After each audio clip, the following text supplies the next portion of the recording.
Yeah. That tracks.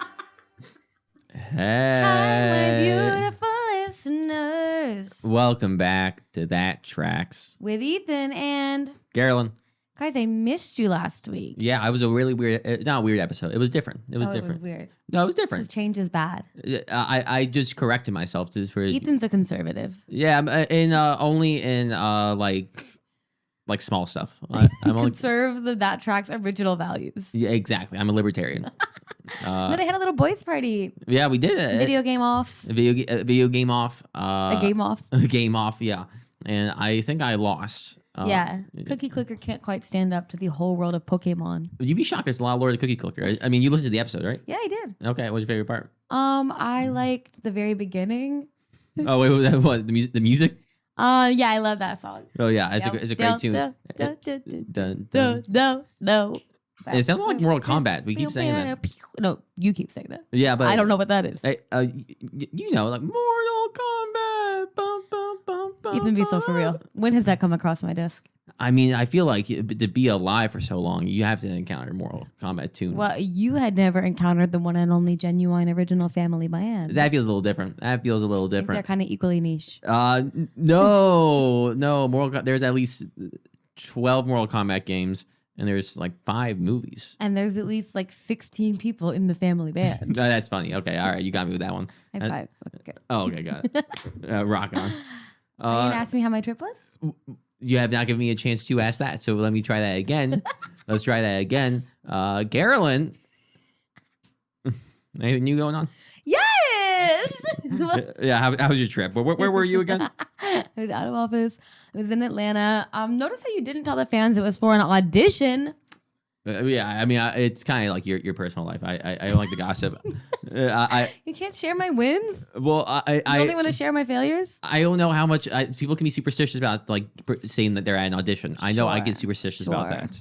So I was gonna let you do that because I knew for a fact you were gonna talk about. Oh well, yeah, I had an audition. Well, I'm not gonna tell them what for, but oh right, but where were you? They can know that in Atlanta, Georgia. Okay, so you had an audition in Atlanta. Yes, let them know that the people want more Carolyn Else. And was this film or theater? It was theater. And was it a big theater in Atlanta? I will say no more. Okay, that's what I thought. All right, I won't say anymore. Guys, Google my resume, piece it together. I'd love to hear your conspiracy theories. Is it on Google? My resume? Yeah. On my website, which is Googleable at CarolynOster.com. I like how you said Googleable instead of searchable. Googleable. Yeah, well, that's a gross word. I've never heard that before. Googleable. Yeah, and I saw my family, and actually something crazy did happen to me. Yeah, tell me. So I was hanging out in a hospital, like the cool kids are up to these days. Mm-hmm. I was visiting my grandma. She's doing great, and I was bringing her some joy of myself. Okay. And I went to use the hospital bathroom on her floor, the 6th floor. Okay. And there's like a little waiting room with a vending machine and a water machine and like a single stall bathroom. Yeah. And I was like, I'm gonna pee before I go like hang out. As you do in the bathroom. As you do in the bathroom, and I go in and I close the door and I look at the sink, and there's something on the sink counter. Well, give me 5 guesses. Yeah. What was that? What did I find on the 6th floor hospital single stall bathroom counter? Shit. No. Okay. That was number 1. Number 2. Used underwear. No. Number 3. Syringe. No. Number 4. Limb? Nope. Okay. Lynn. A limb, like a... Oh, limb. Yeah, like an arm. I was like Lynn Manuel. Lin Manuel? No. That's your 5th? That's my 5th. No. Okay, what was it? A butt plug. Wait, that's so much better. No way. Like It was a real live... Like medical grade or... Like the human grade. Okay, well, yeah. Not medical grade. Like, no, I don't think it was used in the OR. Well, I wasn't sure. Like, if for like a colonoscopy, if like okay, we got a white in it. No. Have you seen those like the butt plugs there? Like they increase in size and that like whitens your asshole. From what I've read. So you open it up with butt plug. Well, I was talking about being at the hospital for God's sake. And I'm talking about pride. Happy Pride! Happy Pride! Great. Happy Pride to everyone. So you saw a butt plug in the hospital bathroom. Okay. And it was rainbow, Happy Pride. And I was like, so either someone like took it out of respect to go visit someone in a hospital room, No, that's not what. Okay, so so the butt plug was left in the bathroom. yes. What could you suspect? Well, I'm telling you, my first guess was like, oh, you're gonna go see your grandma, and like you wanted to take it out of respect. That cannot be your first guess. That was 100% my first guess. Well, it kind of actually my first guess was like, did someone find it on the ground and then like set it up there so that you could come back and find it, like when you lose a glove? And then I could think of other reasons to wear a butt plug to the hospital, but I couldn't think of many reasons to take it out in the bathroom. Take it out in the bathroom and leave it. Well, can I give one pitch? Please. It's a mystery. Solve it. They had to shit. Sure. Yeah, they had to shit, and they'd be like, they had to like. Do you think it was an employee or a visitor? Now, see, I have more questions about this, about the actual plug itself. Give me an idea. How big? Small. Okay, all right. Like small or average? I can't say I've been around that many. Okay. Happy Pride. I would say average. Okay. I would not say jumbo. Was this? It looked like a general kind of like beginner. Metal or rubber? Metal. Okay. Maybe. Okay, I got an idea. Hear me out. MRI. They had to get an MRI. They're like, to take out all metal. They were like, okay, piercings are out. Nothing to eat. Oh no! And they had to just pop out. My cousin actually sent me a Instagram post about how someone thought that it was a fully silicone butt plug, and they went in for an MRI, not knowing there was metal in it, and it like turbo blasted into their rib cage. Carolyn, it might be just a meme, but that's horrifying. That is so scary. No, I don't know why it was there. I was like, okay, I could see like you're gonna go visit your like lover in the hospital, and you like want to make their day a little better. I'm wearing one for you. That makes a little more sense. But like, why'd you take it out and just leave it there? And if it was a patient, you're not admitted to the hospital and like in a bed, and then also going to the guest lobby to take out your butt plug. Right, so it's probably not a patient. It had to be an employee or a visitor. I like to also think it could have been a nurse who was like, tough day. It was like, all right, let's challenge ourselves. Again, reason to put it in, not a reason to take it out. If there are any nurses listening who like actively use butt plugs and wear them to get through the day, to the OR or the ER or wherever y'all go, let us know. Leave a comment. Email us at that.tracks with a Z at gmail.com. At gmail.com. Is there a dot? I think. Yeah, I don't know. We don't use the email. Or we will if you guys email us. But that is crazy. Yeah. That I would never have thought that. I'll post pictures on the Instagram. Oh, did you take pictures? Yes. Wait, actually, okay. Yeah. Do you have your phone? It's fuck yeah. If I were using this to film, I gotta see these pictures. Yeah. And for our listeners, and you pull out the butt plug, it's a buck baggie. I brought it for evidence. Yeah. Anyway, so that's kind of what I was getting up to in Atlanta, auditioning and finding butt plugs in the hospital. I told the nurses though. What, narc over here? No, I was like, their job is so hard. Let me make them laugh. Oh wait, but make it harder for them? I had one of them shaking ass at the little vestibule. What? I had one of the nurses shaking ass at the vestibule. That's like a Panic at the Disco song. Shaking ass at the vestibule. Holy shit. Or like whenever like the big surgical center headquarters nurses station. No, I mean, vestibule. No, that sounds right. I think again, just the phrase "shaking ass at the vestibule," throwing at the panopticon is kind of a crazy line. Panopticon is this surveillance technique where you have one large tower and it sort of surveils the whole. Oh yes, that is what it is. Guys, I kind of know a few lines. Yeah, butt plug to panopticon, crazy trajectory. That's all of that. The first 10 minutes. Yeah, holy shit. Yeah. It's kind of fucked up you to tell a nurse though. No, I was like, let's let them laugh at something. Because in the moment, my gut told me like this was a visitor. And someone's got there like, shit, where's my butt plug? So I was like, can I tell you something funny to make your day a little brighter? Yeah. And one of them was like, oh my God, started shaking ass. And she showed someone else. They're laughing. Then they showed another nurse. And she was like, what is that? And they were like, girl, we got to take you shopping. And then another older one was like, I don't know what that is. Yeah, but she's lying. It's hers. Yeah. How old are butt plugs? Like historically? Yeah. That's a great Pride Month query. Query? You emphasized that, didn't you? You were having fun. Like, yeah, that's a good Pride Month query. You were like dragging that one out. Oh, holy shit. Yeah, you were just looking for a reason to say it. You were like, huh. You could have said question. You're like, huh, that is a Pride Month query. Oh, how peculiar. Thank God you didn't say any of the other words. Holy shit. You say those off air.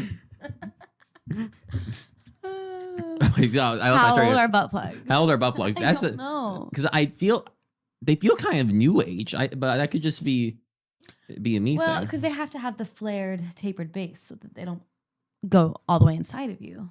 Right, yeah. And so, like, how new, maybe you could always insert something. What about things that never came back out?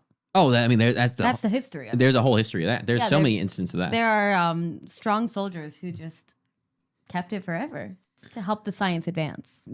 No, I mean, I don't know about that one. But there are definitely folks who stuck shit up their ass. Historically, yeah. But yeah, I mean, yeah, I have no idea. I mean, when was the first one like available to purchase? Well, I'm sure it was black market for a while. It was like under the table. Why do you say that? I feel like probably sex toys were not legal for a very long time, seeing how puritanical our country was in its founding. Yeah. I don't know that like John Adams was like, and into the bill we shall write, thou may purchase any insertable item.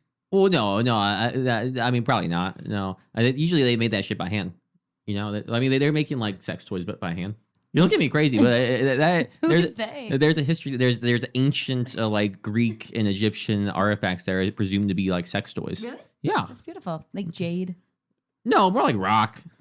No precious gemstones. They got pumice. What the fuck is pumice? Yo, I'm trying to come to pumice rock. Give me like 5 minutes.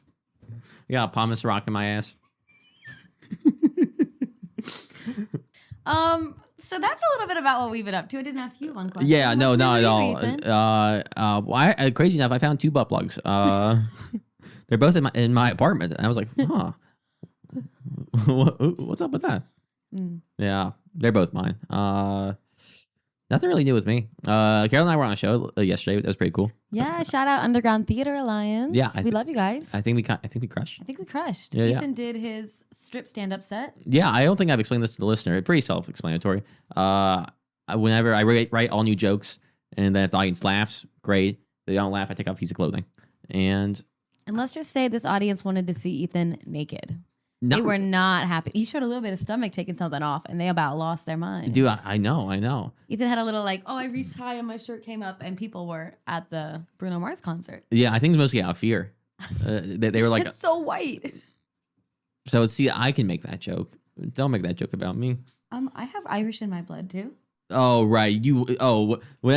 That's so rich from you. Any other chance you're like, oh, I'm Sicilian. I'm a multitude. But whenever whiteness comes up, you're like, oh, I'm also Irish. No, get that out of here. I am. That's absurd. Remember William Green Delaney? Well, William Green Delaney? Yeah. That's fucked. Because if I was Sicilian, I would be repping that all the way. Well, I'm not full.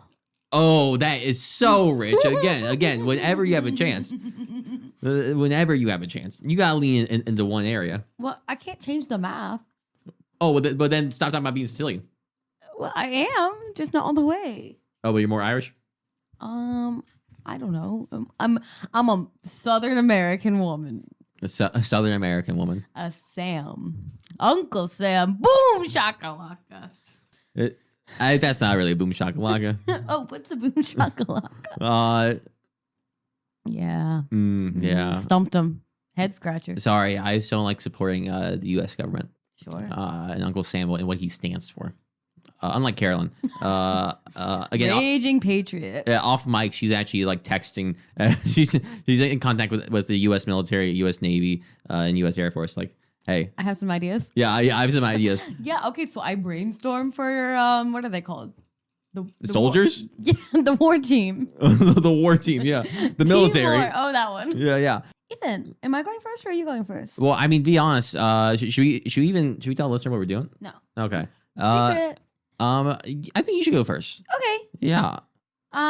So I'm talking about mine. Right. Yes. And you texted me about it. Yeah, I was texting Eythen. I was kind of like brainstorming. You had a few ideas. They all seem really great. Yeah, and so I was like, you can like pick the final one because we're coming up to our live show. Things are exciting. God, how have we gotten so far in? That's happening this coming Saturday, the 20th. It's gonna be super exciting. And you guys will get to see the video later down the line. Yeah. Hopefully, we'll see. Yeah. We'll see. You'll see. No promises. You'll see it though. Yeah. We'll see it. And I was like, okay, Eythen, let's just have fun this week. Like, I'll let you have the final choice. So why don't you tell them which topic I decided? It's tough. You threw out a lot of good options. Yes. The one that surprised me, which I think I'm most interested in, is this Italian movie, I believe. Right. Called The Killer Reserved 9 Seats.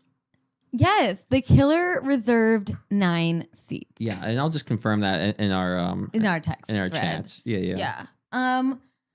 Well, first of all, 8 Sicilian. So already I'm interested in what the not homeland, the colonizer of Italy. I'm curious what their art is saying. And so this film titled again, what's it called? The Killer Reserved 9 Seats. The Killer Reserved 9 Seats. And I'm the one who told Eythen about this film. Yeah. And what genre is this? I know nothing about this. The Killer Reserved 9 Seats is a movie musical. Wow. I'm shocked that this is a movie musical. Well, you guys know I love the genre. And this title feels not like a movie musical at all. The Killer Reserved 9 Seats. Well, I wouldn't know that Phantom of the Opera was a musical if the words of the opera weren't there. So I would think it was scary. Right. And so this movie does like a similar thing. And where's the opera element? Well, the 9 seats. It's about a very intimate off Broadway black box theater that only has 9 seats. Oh, it sounds like it would be an awful crowd. Just the worst folks in there. Well, it's ride or dies. Those 9 seats, because every ticket costs $1,000. So it's this very elite club. Wait, sorry. Is this? I just want to clarify. Yeah. Is what you're saying that tickets cost $1,000 in the world of this movie? In the world of the film. Gotcha. Yes, okay. In the world of the film where the Killer reserved 9 seats. And is this just straight movie musical, or does this start as a musical like on stage? No, it's just a film. It's a musical film. Okay, gotcha. So straight is only film. Okay, only the film for sure. Yeah. So I guess we should meet the main characters, or do you have any questions right off the bat? Well, I mean, I think let's start with characters because it sounds like hopefully there are at least 9. It sounds like right. Can you name nine people that are in this movie? Yes. Well, there's the killer. Oh, so the killer is one of the 9. So killer reserved a seat for himself. No, themselves. Sorry. That's what you would think. Mm-hmm. You would think that. That's the thought you had. One could think. You might think the thought you had. I thought that think. You thought the thing that you had thought. Yeah, exactly. Oh, the things you can think. Right. So the killer is one of the characters. Yes, but not one of the 9 seats. So there's at least 10 characters. Okay. Yes, there are at least 10 characters. Okay, all right. So the killer is the name of the director. Director of the play. Yes. Of this artistic company, actually. They runs out of this black box theater. The black box theater called Daisyville. Okay. Yes, and the killer is the name of the director because man, can he choreograph a musical. Interesting. Okay. And it's kind of follows like a Waiting for Guffman type arc where this small community has this show that they're working on and they're hoping that a big Broadway investor will notice it. And where does this take place? In Lancaster, Pennsylvania. Got it. So it's an Italian movie in Lancaster, Pennsylvania. Well, there's actually a really big community of Italians in Lancaster, Philadelphia, Pennsylvania. Really? Yes. Okay. They call it Pennsylvania and Lancaster. And they love to say "Ciao Bella, kiss a kiss," and that's kind of like the landscape of the Go film. Eagles. Okay, so back to my favorite film. Right, yeah. So you've only said one character out of the killer, the director. Out of the at least 10. And then, it's actually a tragedy movie musical because the seats stay empty.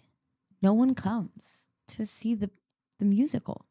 That's really funny. Okay. And so the killer director reserved 9 seats, but no one ever came. And so it's really a musical tragedy about a man's descent into despair and ultimately his death at his own hands. Oh, so he's not. Is he seeking revenge? Because he had a teacher who told him never to waste his brain on the arts when he was young, and it really stuck with him. So he was pretty good at math as a middle schooler.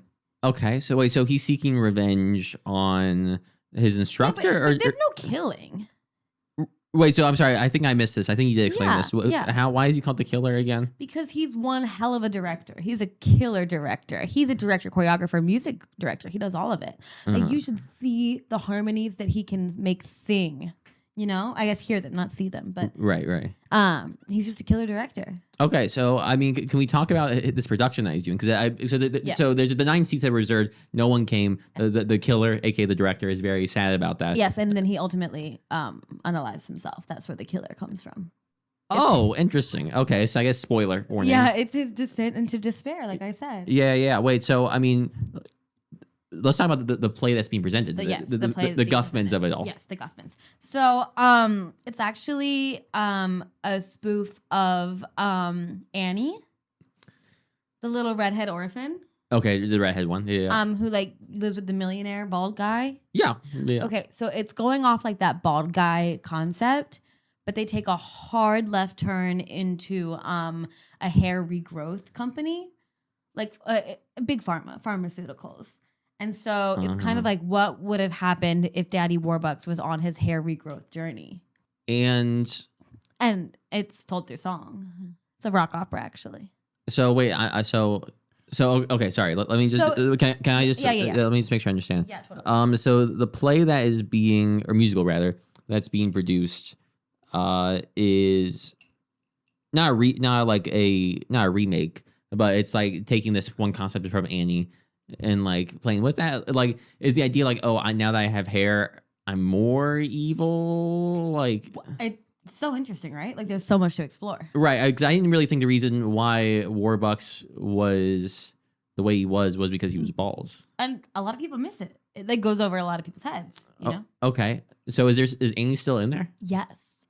It's about how his relationship with his daughter changes as his self-image grows, and frankly, his ego. So after he adopted Annie, he has his hair growth journey, yes, and is like, do I want this kid anymore? Exactly. No. Because he's getting bitches. He's getting pussy. And he's like, I don't have the time to be a father no more. I'm out slinging dick around town. And balls. Thanks to my new hair growth. Okay. And the killer is working really hard to bring this story to life.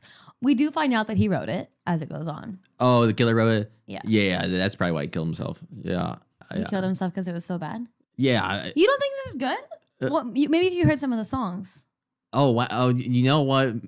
I think you're right. Maybe if because I imagine that there is like a big like dramatic song that Warbucks does, being like, oh, I finally have hair, and I have this a part of me that's been lost due from time. I can reclaim time. Yeah, I'm sure there's a very dramatic tune to that. Well, it's actually a jukebox musical, so it uses existing songs. So this is his share number. He goes, if I could turn back time, then I would have more hair. And I wouldn't have to spend all my day with my daughter at home. Doesn't even rhyme. I'm getting so many ladies. Yeah. Okay. They're trying to kiss me all night long. Oh, wait. Oh, okay. And I am telling you how I feel through this song. That was a good rhyme. A little bit like that. Wait, so I guess the song doesn't really make sense because I thought this was a song before he actually got the hair, but he's already like getting mad puss. Like before that. Well, it only has a 43 on Rotten Tomatoes, so there's some percent. Yeah. Okay. It wasn't a very well-loved film.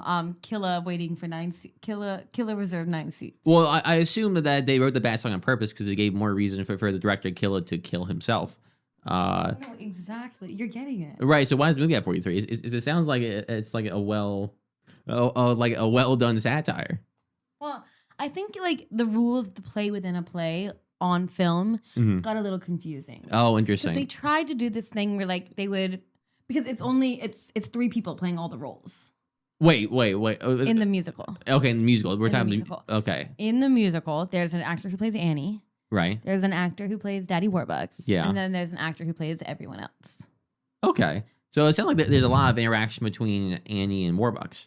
Yes, and we see them over time. So we see Annie growing up into an entitled daddy's money girl. Oh, interesting. I wouldn't think Annie would go that way. Yeah, I know. It's kind of surprising because she has such like humble, like being an orphan and all. But no, people get greedy really fast, Eythen. That's surprising. They used an existing tune, but they changed the words here and there. Like it was a jukebox musical melodically, but then they would change some lyrics because he's not much of like a songwriter. Killer. Yeah. Killer. Yeah. Does he have a name or is he always called Killer? Yeah, his name is Minus. Oh no! Wait, Minus. That's a crazy first name. Minus what? Minus McClerin. Minus McClure. The killer. Minus, director. Yeah, minus the killer McClure. Huh, okay. Interesting first name. Minus, I'm assuming like the sign, right? Like the subtraction sign. Well, it's Italian. So. Right. Yeah. Minus. I keep forgetting that this is all Italian too. I know. Well, because hair is such a big part of Italian identity. That is very true. We've been mocked for it. I know a lot of Italians that have very thick hair. Yeah, I understand that. Yes. And so that's kind of like the crux of the Italian core. Of course, then there's the half of the film that's fully in Italian. Is Maya balding at all? That makes sense. Well, I see. And we say balding to be like generous. But he's bald. He's been balded. Yeah. Oh, and he has a toupee arc. He's investing a lot of money in top of the line toupees. He has a toupee arc within the movie? Yeah. Okay. And he's like tries to get to like, maybe I can accept myself because he's working on the Annie spoof. And he's like, I don't know, Warbucks doesn't seem like that great of a guy. And like maybe trying to pursue the pursuit of hair past what God and nature intended is what made him so vain and so egotistical. And so then he kind of breaks free of it. He's like, maybe I can learn to love my bald body. And ultimately he can't. Then he kills himself because he's balls. He has balls? Because he's bald. Yeah, because his balls have more hair than his bald head. He has pubes? Yeah. Oh. Didn't lose him down there, just up top. I always forget about that. That you can be bald up top but have a full like jungle down there. A forest. Yeah. Yeah. Huh. Well, so I guess... Sorry, I have so many questions because I am just confused on how much of this is us watching the musical versus how much... That's where some of the negative criticism comes in. God, it's too much musical. Well, it just seems like a little unsure of why it switches to like why we're watching them rehearse. There's a lot of shots of him just like head in hands from the audience because he's not in it. He's just the director. Right, of and course. The writer. And yeah, right. So I then just following up. So this is all... We're all hearing songs within the musical within the movie. Correct. Like there's no like diegetic, songs. Yeah, yes. There's no songs that exist outside the musical that is like its own. Just one. Oh, there's one song. Okay. He sings "Memory" from Cats. Killer. Yes. So Killer. So in this jukebox musical, Killer. He's just the director. Right, Killer, the director. Killer director. Minus McClure. Right, minus the Killer McClure sings "Memory." Yes. From Cats. About when he had more hair. So this is really a lot about hair. I didn't realize how big hair was going to be in this.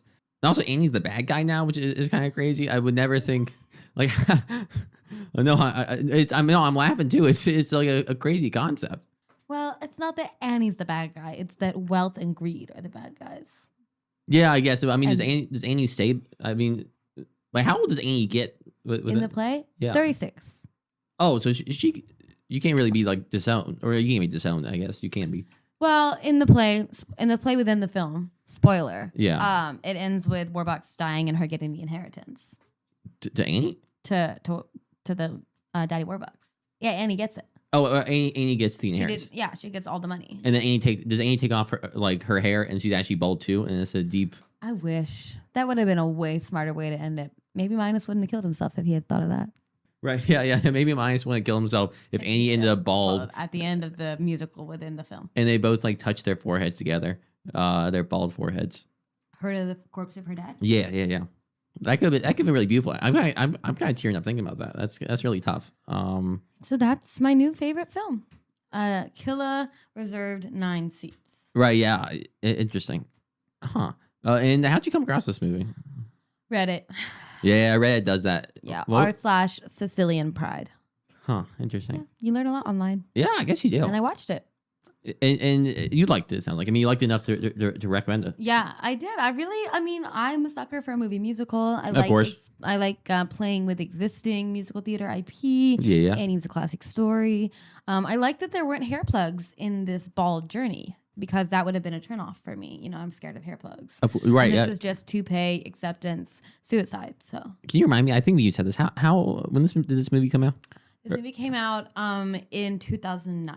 2009, okay. And it was set in 2009, presumably. No. It was set in 1978. Oh, yeah. So were hair plugs even around back then? I don't know. I mean, were butt plugs around? Yeah, a lot of plug talk. A lot of plugs. Any praise? Oh, any praise? It's great. I love it. You should watch it. I mean, it's just like any like award praise, any award talk. Oh, no. Is it a cult classic? Well, yes, in the way that One and Only Genuine Original Family Band is a cult classic. So niche. So niche. But I think the people who know it and love it. Who's the cast? Do we know any of the cast? Yeah. It is Leonardo DiCaprio playing Midas McClure. He's not born yet. You gotta do someone else. In 2008? Oh, right. Sorry, it's this 2008. Right. Sorry. 2009. Sorry. Yeah. Right. Sorry. This is sad. He shaved his head for it. I mean, he's kind of young for it, but that's why like the death montage is so touching because it's like you're so young, and I know it's hard to lose your hair at like 28, but there's so much more life. I think he was in the Departed around that time. Yeah. That makes sense. And then Annie is played by. Who's Annie played by? Annie. Well, they did the cool age thing, so they had a really old actress playing Annie. Right. That's very smart. Yeah, they had Julie Andrews. Julie Andrews plays Annie. Okay. Leo plays Midas McClure. Right, the killer. And Daddy Warbucks is played by Matthew McConaughey. Oh, interesting. I would expect an older guy for that role. And then the one actor who plays everyone else. Yeah. That is young, not so young, but like prime Reese Witherspoon. Oh, prime is a unique word to use there. 2008? Yeah, that's an interesting word. What? When you call her prime is like Legally Blonde? I think prime is like earlier 2000s, late 90s, but... Well, I like a mature woman. Yeah, I mean, I guess. Wait, and also, what does her character do exactly within? She's only in the show, within the film. Right, yeah, but what? Oh, she'll be like the bank teller who's executing the will, or Reese will be like the person who attaches the toupees. Oh, yeah, or she'll be fucking Daddy Warbucks. She'll be the mistress because he gets so much puss. Yeah. She's like, there's a montage of her being every woman that Daddy Warbucks is slanging it with. Oh, now that he has hair. There's like a PA that's like throwing wigs on Reese Witherspoon's character, and it's like, oh, different woman. Exactly. You get it. Yeah. I was like, you've seen this movie. Have you seen this movie? No. I think I've seen maybe a clip on TikTok. Right. I think That's how you watch all your films. Yeah, I've seen maybe a scene on TikTok. Yeah. And what's the play called? The play? Yeah, the play itself is. Maybe after the titular, or not the titular. Well, and now it's the titular song. Maybe far away. Wait, what? Or maybe real nearby. Is that from Annie? She's sitting playing piano. He's sitting down This is a really bad cover. Guys, look on my TikTok. I'll redo it for you. Is this song in the play too? No. Right, because it's a musical. Yeah. So what other songs are there? Can I get one more song? Yeah, one other song is Beat It by Michael Jackson. And what's happening? Choose a different one. Yeah, Yellow Submarine, the Beatles. Oh, and what's the relevance in the scene? Well, it's a psychedelic like dream sequence. Oh, is this before or after Warbucks got his hair and was getting mad puss? It was the drugs he took to like try to find acceptance.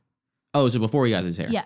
Okay. Yeah. It was like his vision quest to be like, can I love myself? Can we get a little bit of that? Yeah. So. Yeah. What are the words of the song? In the town where I was born, there was a barber named Mr. Bjorn. Is this the tune of the Beatles? And he was quite the man with his barber shop down by the sand. Yeah, there it is. Okay. We all get our hair cut by Mr. Bjorn. By Mr. Bjorn. By Mr. Bjorn. Now he grew wings and he's a unicorn. Because this is a psychedelic dream sequence. It's very on the nose. Yeah, well, that's really meta, actually. Yeah, I know. I'm bummed posting by seats to this. I know no one came, so we had to end his life. Yeah, damn, that's a bummer. And to die in Lancaster, Pennsylvania is probably the worst part. Italian. In Pennsylvania. Okay, now can I talk about plugging these holes with some cheese? Yeah. That's the end of my movie, guys. You should watch it. Yeah, I'll watch that too. But guys, I'm so hungry. Let's eat some fucking cheese. It's cheese time! Cheese time, cheese time. Cheese. Cheese. Folks, it's that part of the episode where I bring a piece of cheese for us to try. And I have a fun one, a fun guy one. A Funyun. A Funyun. A mushroom one? Mushroom maybe in flavor. Ooh. Today, I have something that's kind of close connected to both of us. The Appalachian. Aww. So the Appalachian is a cheese from Virginia within Appalachia from Meadow Creek Creamery. This one's aged at least 90 days, somewhere around that area, and is a semi-firm raw cow milk. So you have a little funk to it. Mm-hmm. Natural rind again. We'll see how we're feeling, but should be a nice mushroom, nice buttery cheese. Should be a hoot. Do you like to eat mushrooms? Do I like to eat mushrooms? I can picture them scaring you. I like mushrooms. Really? Yeah, I like mushrooms. I think mushrooms are kind of... On what? On their own is good. I mean, I was at a corporate function, not to brag, and there was a grilled mushroom that was dipped in a sauce. I didn't know what it was. That it was delicious. Carolyn, any thoughts about that? Was it raw or cooked? Oh, grilled. That's what I already asked. That was grilled. But I think I've had raw mushrooms, like on like a salad or something. I love a sauteed mushroom. Sauteed mushrooms rock. I remember going on a hike with someone, and they picked up some mushrooms and then fried them. Chicken of the woods? Chicken of the woods. Hen of the woods? Hey, bok.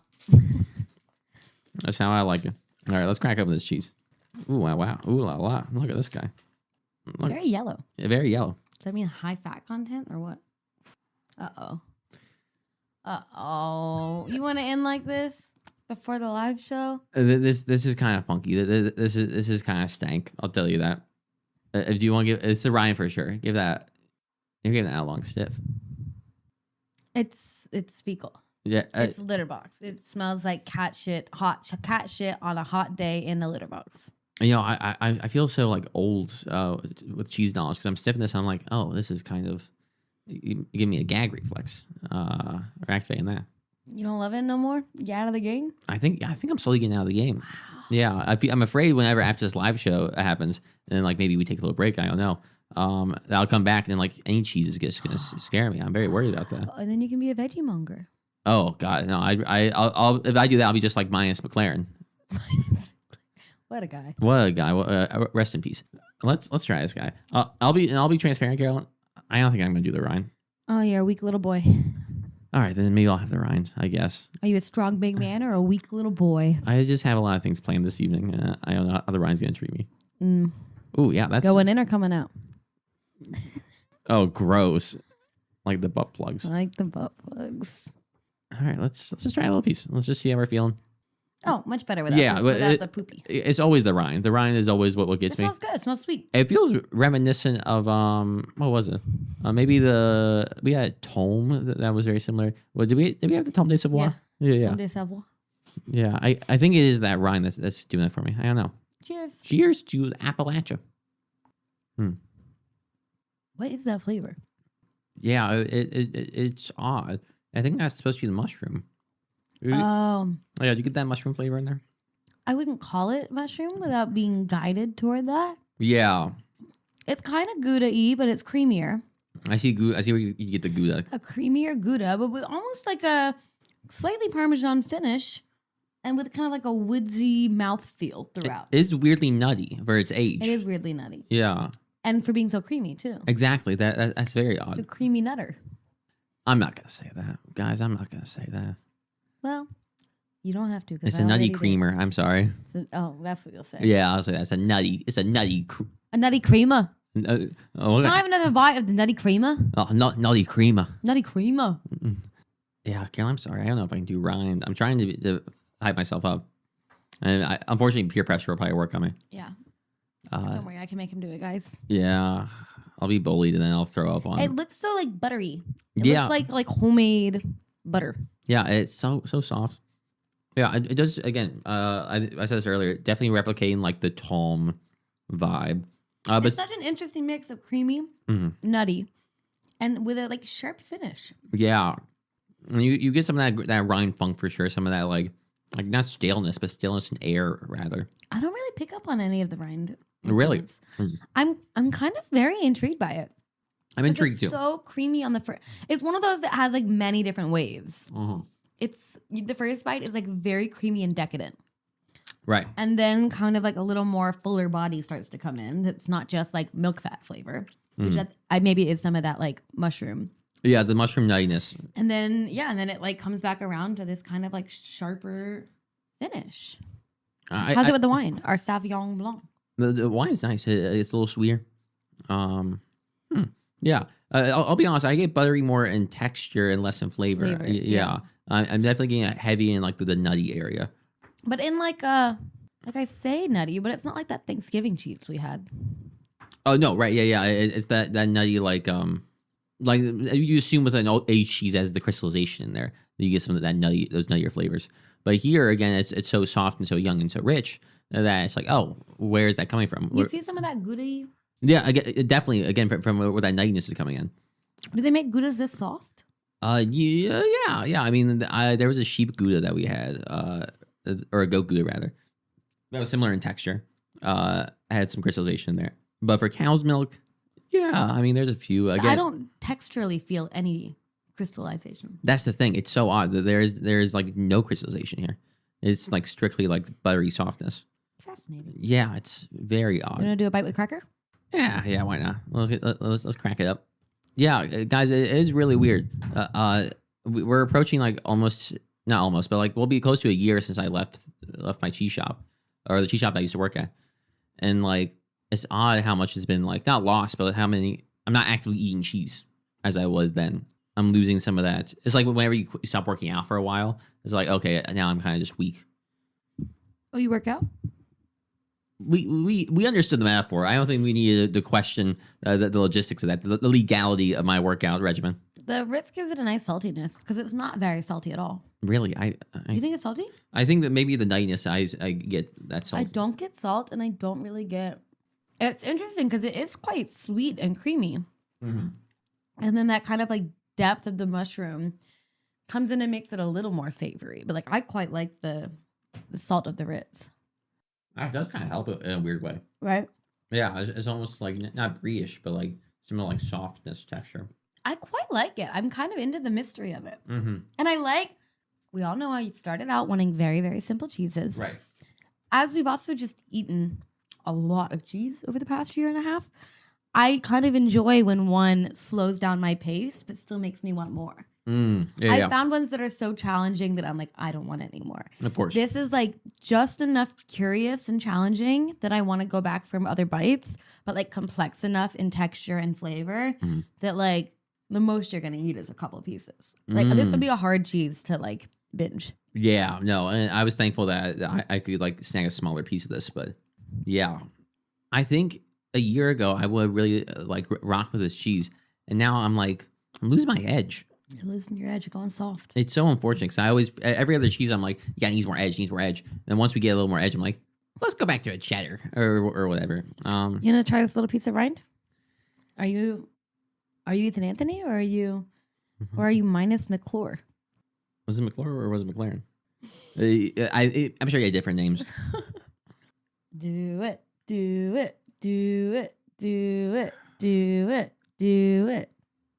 Yeah, it's fine. It's just rubbery. It doesn't make you feel alive again? No. Dang. Guys, you watched the arc. We have a time capsule of Eythen's rise and fall of a cheesemonger. Yeah, I think I'm just a cynic now. Yeah. There's really actually anything to the rind. If you want to try a piece. Yeah, it's actually like pretty just fine.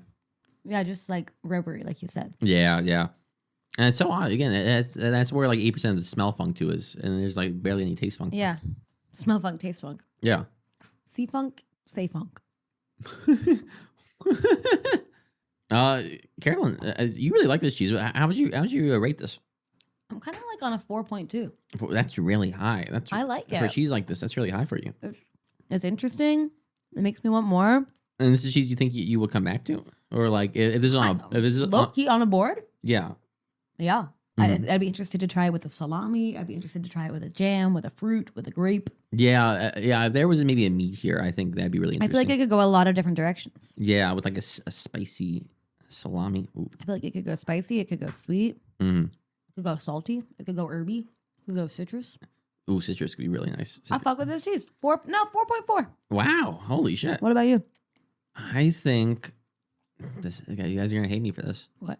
I think it's 3.5. Wow. I think it could all be about mood. I'm not sure. Maybe I need to be in the right headspace to have a cheese that questions my belief in God. And I understand that. Maybe sometimes you're in a place where you're like, oh, I am just a speck and I am simply a pawn in God's game. Who's to say? Maybe I have to be ready for that whenever I have a cheese like the Appalachia. I love you, Appalachia. Hit my line. And I love you, God. So 3.5. And folks, that's cheese time. Cheese time. Eythen lost his faith in God today. Well, lost faith in cheese, rather. Cheese. Well, that was a cheese, I guess. I quite liked it. I am outgrowing Eythen's palate. I know. I'm very proud of Carolyn for doing that. It's taking a lot of time. I'm a good student when I show up to class. That's what they always say. That's what the professors say. Love her when she pulls up. Exactly. When she's there, a hoot. When she's not there, shame. Well, we had so much fun earlier with my film. Right, yeah. The killer reserves 9 seats. The killer reserved 9 seats. The killer reserved 9 seats. Yeah. I love that movie. Great, yeah, and I'm very excited because I think in the same vein, I have a movie. I sent over some ideas, and like it was last minute. I didn't really know what to do, so I hope you liked it, like at least one of them. Yeah, there's actually one you sent that I am a really big fan of. I can't believe we have like an overlap in tastes like this. I'm not shocked. I think we tend to sometimes. Which one was it? Yeah, you should tell the listeners about Samantha, an American Girl Holiday. Samantha. Oh, wow. Yeah, Samantha, an American Girl Holiday. Okay. So, I mean, for starters, as we can imagine, this is within the American Girl doll universe. Sure. The AGDCU, rather. Right. American Girl Doll Cinematic Universe. And you're an Agdica fan? I'm light, you know. I'm not like a heavy fan. Like I don't have all the dolls. My sister had the dolls, but like, I like the media. You know, I was watching the movies. I was watching one about Jessica and the Lost Jalopy. Right. I was watching Lauren loses luck in Lost Vegas. That one was a weird one. I think that was like a gambling, not metaphor. Well, not metaphor. It's very strict. Like don't gamble. Like a public service announcement. Yeah, it was a PSA. It was sponsored by Dare. Yeah, exactly. It was a PSA that like don't gamble. Look at Lauren. She lost her money gambling, and now look at her. Okay, but Samantha. Samantha, right? Sorry, I'm just thinking about the whole American Girl Doll Cinematic Universe, right. AGDCU.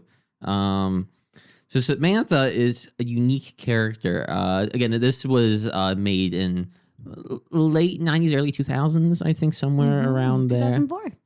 Was it 2004? Yeah. Wow, that's a lot later than I thought, because this was all stop motion too. They used like the actual dolls. It took like a while, and I'm shocked at 2004. Okay. Well, that was release date. Right, release date. I'm sure they started in like actually like 95, because it takes forever to like animate those fucking dolls. They have like no movement. It's like you gotta move one arm up. There's no, because it doesn't bend. No, and they don't have wrists either. Exactly. So they had to get really creative with it. So Samantha, what was the title again? Samantha saved an American Girl Holiday. Right. Yes. Oh my God. Sorry. Yeah. Samantha, an American Girl Holiday. Because the holiday they were celebrating was Arbor Day. Right. What time of year is Arbor Day? I always forget. That's April. Oh. Yeah. Like Earth Day? Are they the same? No, they're different days. But I think the same month. And what does Arbor Day celebrate? Trees. But it's not Earth Day. No, because Earth Day's for the Earth. Right. Yeah. And trees aren't on the Earth. Yeah, Samantha made it very clear, actually. There was a scene in the movie where she actually spent 20 minutes explaining the difference between Arbor Day and Earth Day. Oh. Yeah, it was a long time. I was like, do we need this? But by the end, I'm like, oh, we did need this, because there's a clear distinction here about the importance of the trees versus the Earth. They connect. It's like a square versus a rectangle kind of thing. Oh, sure. One is the other, but one is not. They're both not the same. Exactly. Yeah. So Arbor Day is very important, often overlooked. And that's why Samantha has to save it. That's why Samantha has to save Arbor Day, because this movie again is called Samantha and the American Girl Holiday, right? Yes. Yeah. An American Girl Holiday. Samantha and the American Girl. It's such a long title. You just call it Samantha. Yeah. Well. Or the Samantha movie. The Samantha movie, right? Because there's only one. Well, I think we're gonna make a sequel of that. I think. Oh, really? Still in the works? Yeah, that one's gonna be an Earth Day one, but they're like, no, that wouldn't make sense with the first one. She really hated Earth Day. Oh. She really only liked Arbor Day. So what else happens in the film? Right, so I didn't even mention Samantha. She's our lead, obviously. Samantha, which is short for Samantha Dawn. We didn't need that information actually, but they were like, "This is Samantha, aka Samantha Dawn." I'm like, "Rock on." She is a 20-year-old, I believe. I mean, she's a girl. She's a girl doll. So like they don't really explain that, but like I think she's like 20 something. From the context, clues. Right? Yeah, she's in college, so we can assume like college age. And what new piercing did you just get? Oh, Samantha? Yeah. She got the Monroe piercing. Oh, right. Yeah, which is like really new. I was like, wow, trendsetter Samantha. You got the little piercing on the cheek right there. That's so chic. I love that. Go Samantha. I mean, so yeah, Samantha is there. She's in college. She's an environmental science major, right? And that's right. That makes sense. And there, she's in her spring semester, right? We're approaching Arbor Day, and. Spring semester, heavy course load. She took on a little more in the spring. Exactly. Fall went so well. Yeah, and she wanted to graduate early actually because she's a lot of big plans. She wants to work for EPA because at the time the government's doing great. Right. She wants to work with Al Gore. Right. That's her goal because she's very locked in on environmental science. Right. She's a Gorehead. She's a Gorehead. Yeah, exactly. She's an alley-oop. Oh, right. That's what they call the fans. Yeah, the supporters. Al Goreheads. They're alley-oops. They're alley-oops. Nixon 5. So Samantha is having a really tough time because she has a boyfriend who doesn't respect the environment, which is a shame. Man, I hate when boys are dumb. I hate when boys are dumb too. And is he hot? No, he's a doll. Right, he's a doll. Yeah, this is it's a weird crossover because this is an AGDCU. They crossover with the ABDCU, American Boy Doll Cinematic Universe. I don't know much about the American Boy dolls. It's kind of just like the girls, but they're like kind of gross. Yeah, they're kind of dirty. Do they have the same visual aesthetic, or do they have like a totally different look? The same like body type. Right, they use the same stock. Yeah, corpse.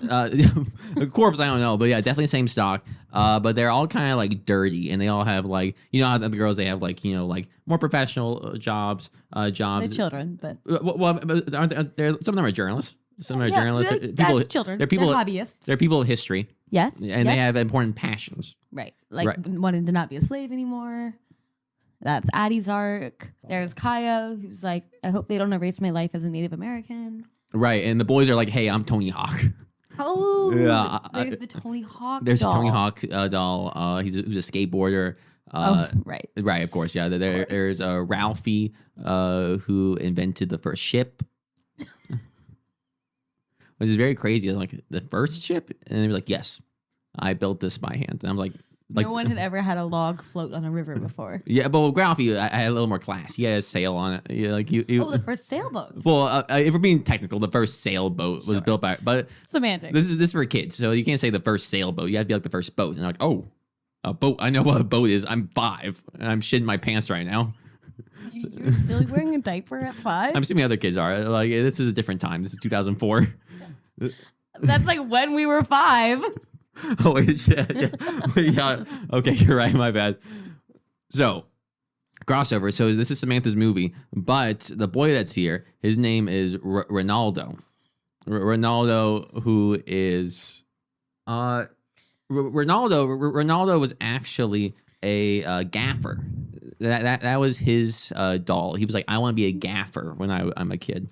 When I'm an adult, I like to be a gaffer. So he's doing film school there, and he doesn't like the environment. Yeah, how is film school in direct juxtaposition to environmentalism? I'm a little confused about that. Well, because again, this 2004. There is very little care. Or 96 when they started. Right. This is 96. You're so right. This is 96. I mean, I don't know where they are in the process. I think the movie actually takes place like we'll say 2000s. Y2K? Yeah. Is that a plot point? Well, it's weird actually because this takes place in NYU, so you do see the Twin Towers.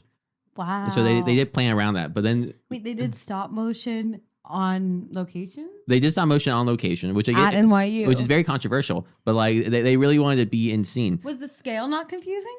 Of small dolls in big city. So this is gonna really shock you. There are humans here too. No. It's not all stop motion. The dolls are the only ones that stop motion. They're like humans walking by. So it is like extras that they couldn't remove. Yeah, it's kind of like they couldn't clear out Union Square for. No, I think that the girl dolls are actually foreign exchange students. That's kind of the idea of it. Is like they're not American.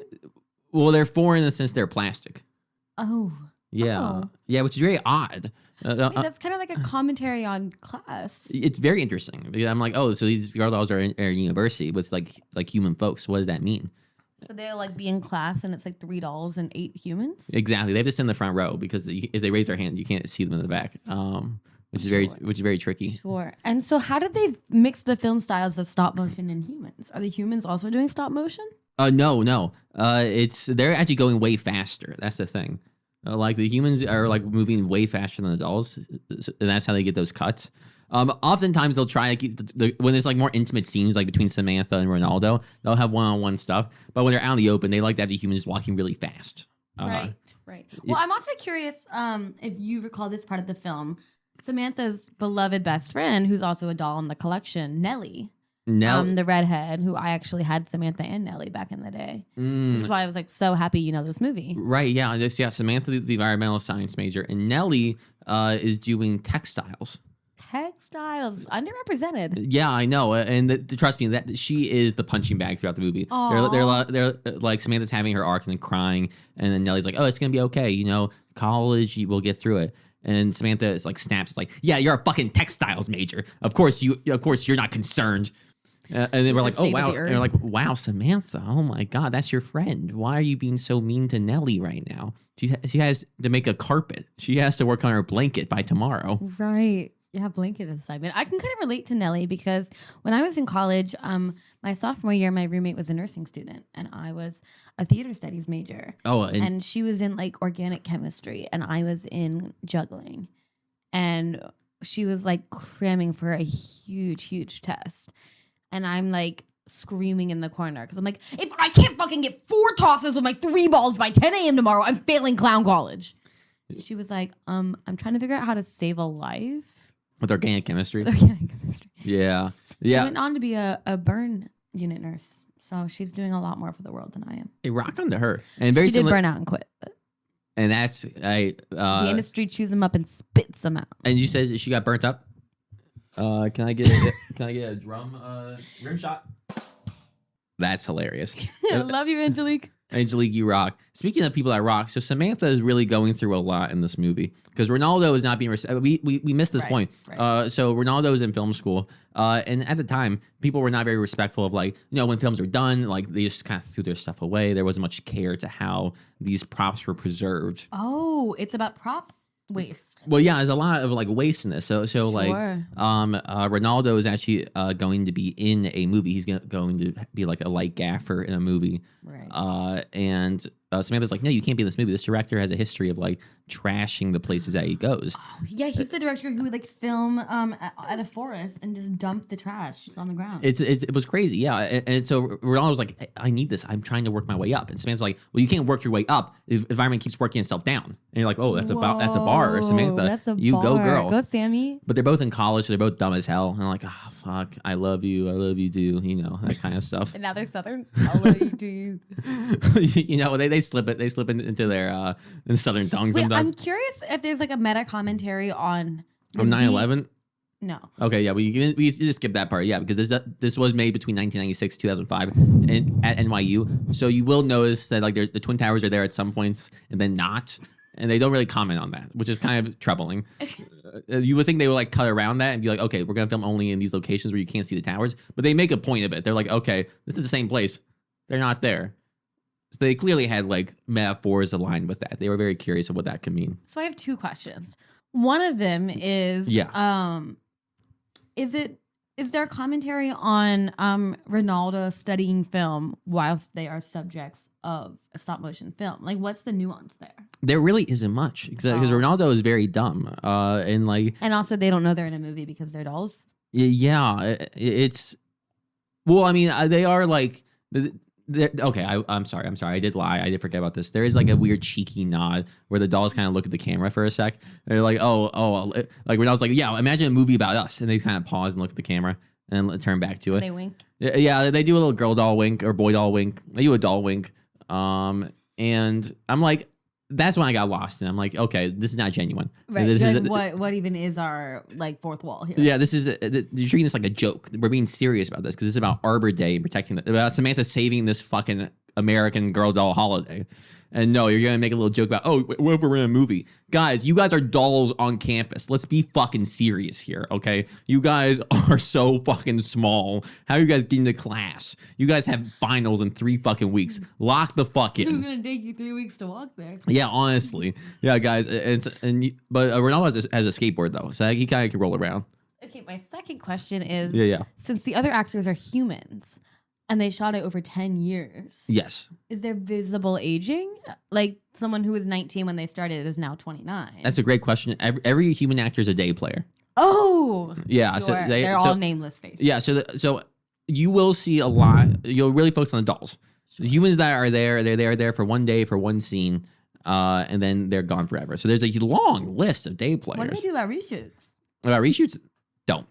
Or if there's a reshoot, they cut the actor completely. Oh, sure. And they bring a whole new actor. Sure. Yeah, so if you fuck up, you're out. Seems pretty wasteful, this whole process. It's an odd, yeah. They try to explain, they explain this idea of like, we should care about the environment and care about Arbor Day. About Arbor Day, and like, if we're producing this film, we should be cautious of like how we reuse these props, how these props are properly stored and wasted. Yeah, what happened to the dolls after the movie? Oh, they were burnt. Yeah, so they were like Samantha's team. They actually went through like 6 Samantha dolls. It's kind of like a lot of wear and tear. It's like in Arbor, they went through like 4 dogs that shoot the movie. Sure. So they went through like 8 dolls. Did I say 6? I didn't listen. It was 10. It was like 10 Samantha dolls. It was 12 for Ronaldo because Ronaldo's on a skateboard, so they like. So too many skid marks. Yeah, some PA like kept fucking up, like rolling him down the hill.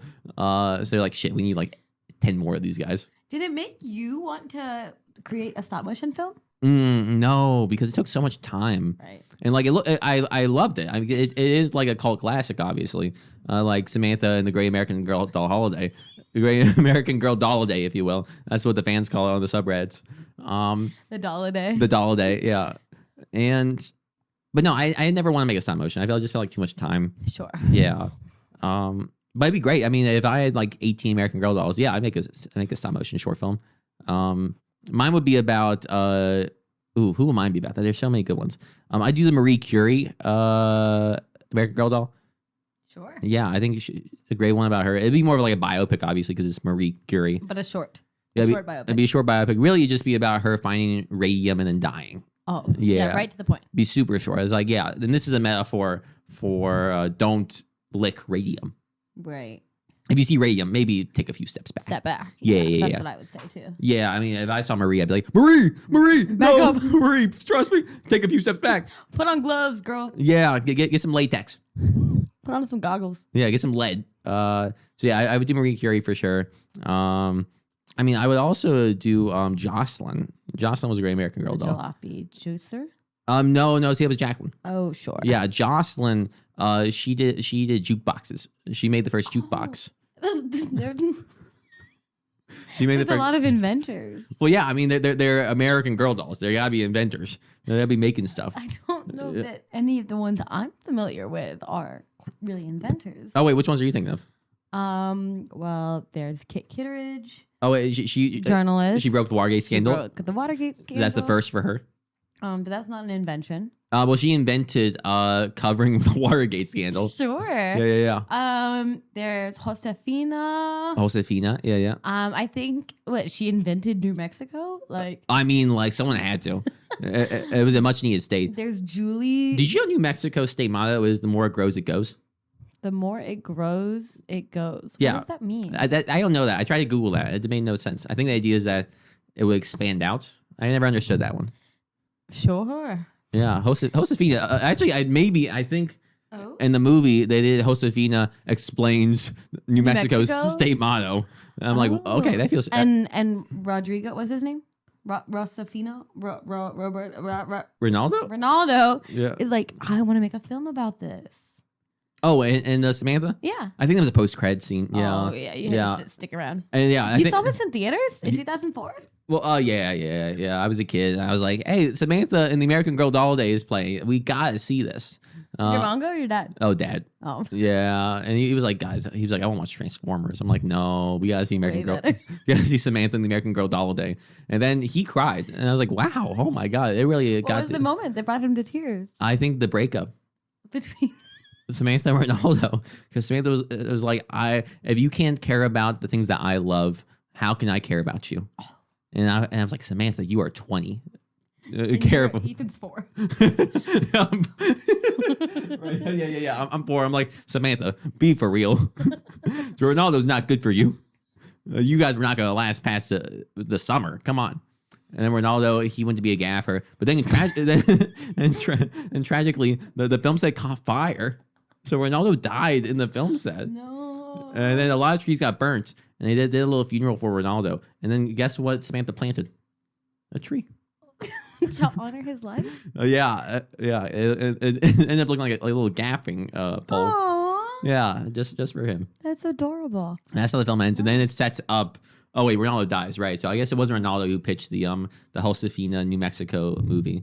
I think Ronaldo had a goofy friend, wasn't it? Oh right. Yeah, it was like Arnaldo, right? No, it was Hanaldo, right, with an H. Yeah, Hanaldo, who was like the goofy friend. He was in arts. He was in the arts department. He was in art. Yeah, he was in art. Yeah. It was like, hey, what if we made a movie about New Mexico and about the state motto? I wish we knew someone who was familiar with the history of New Mexico.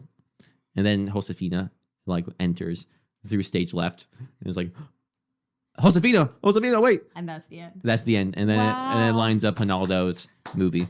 Wow. Yeah. That was such a great, succinct yet thorough. Yeah. That's American Girl Doll Day. Doll Day. Yeah. Would you recommend? It was all right. Yeah. Yeah. I haven't revisited it since I was 4. There was a lot of memory recall for something so long ago. Yeah, it was such a vivid memory. Because you've never done any alcohol or anything since then.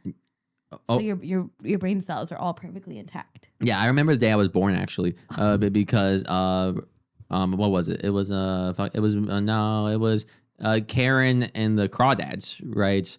That was the American Girl movie that came out the year I was born. Karen and the Crawdads, and that was it's like a southern ballad. It's kind of like a William Faulkner kind of vibe. You know that the minor league baseball team in my hometown is the Hickory Crawdads? Oh, that's great. I love a Crawdad. We love you, Hickory Crawdads. Hey, Hickory Crawdads. Wait, is it the baseball team? Yeah. Hickory Crawdads. I have a proposal for you.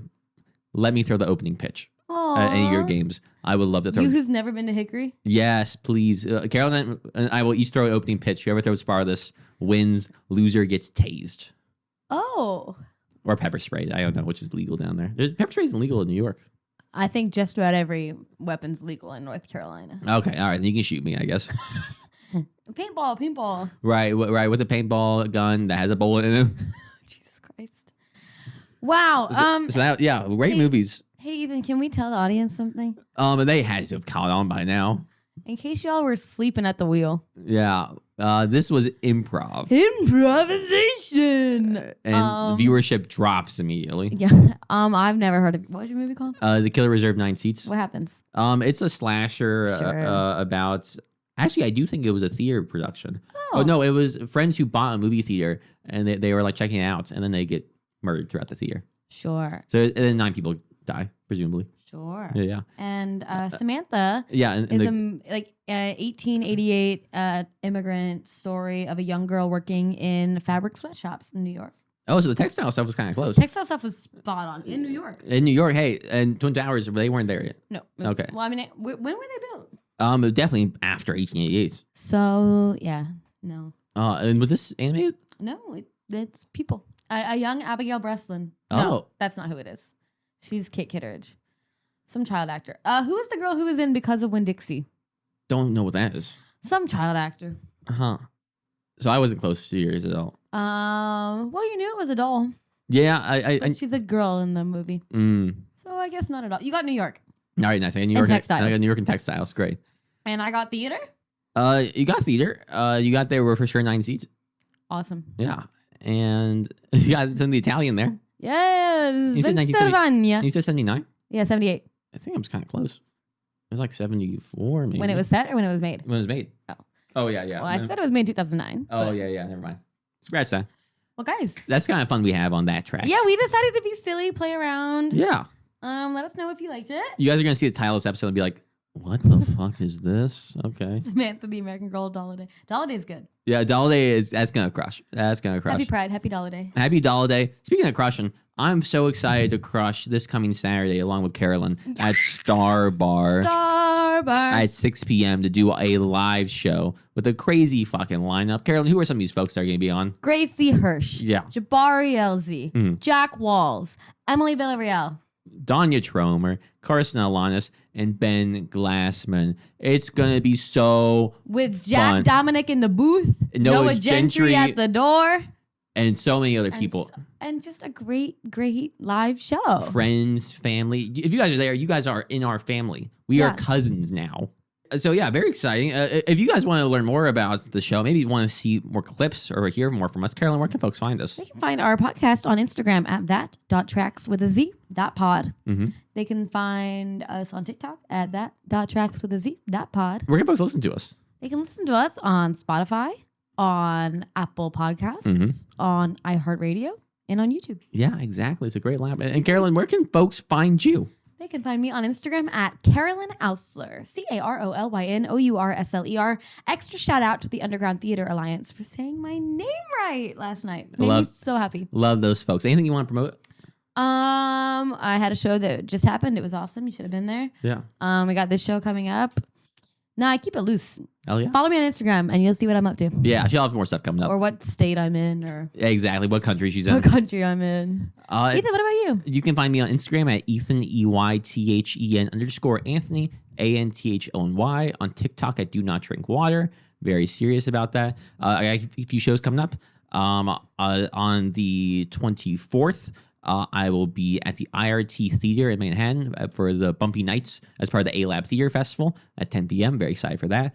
And on June 25th, I'll be in the Limbo Talk Show. It is our Pride show. I'll be writing. I'll be in the cast a little bit. It'll be a hoot and some more stuff coming in July. But until then, we'll see you next time. Bye.